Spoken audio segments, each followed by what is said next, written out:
با یه صداگذاری جذاب دیگه در خدمت شما هست.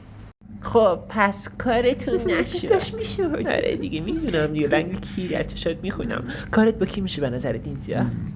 منو میگی؟ نه پس من کونه. که حقیقتا نظرم رو خود شماست. حقیقتا خانم قریشی اینا همه تخمی هست. قیافه ها رو نها کن میسن قیافه همه چی ترکیده. من کدوم انتخاب کنم وقتی که شما اینجا نشستی؟ خب حالا تو فرض کن من نیستم اینجا. نه ولی جدی یعنی دختر خفن‌تری نبود که مثلا سرقریشی بیشتر تو این برنامه به چشم میاد که من الان اون طرفم حقیقتا نگاه میکنم باز میخوام شما رو نگاه کنم. خیلی خوشم میاد ازت. چرا نمیفهمی تو نمیشه خب مجریم.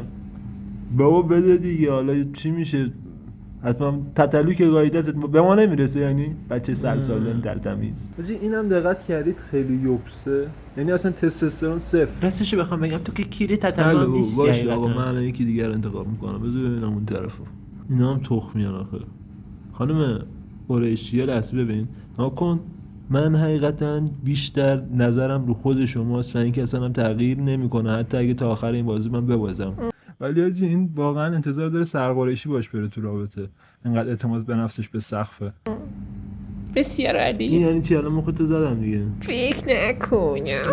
ای بابا کیرم تو دهنت نرو بشین. شو با پلشت خبون قیافه کیری. چه فکر کردی اصلا در مورد خود؟ اگه همین حالتی که هی میام کپی رایت نخوریم همین حالتی دهنتون رو سرویس میکنم کل برنامه رو صداگذاری میکنم. و اینکه بچه‌ها پیجی که تو کپشن گذاشتم فالو کنید. امکانش هست این پیجمو بپرونن همدیگه رو گم نکنیم. جیگرید.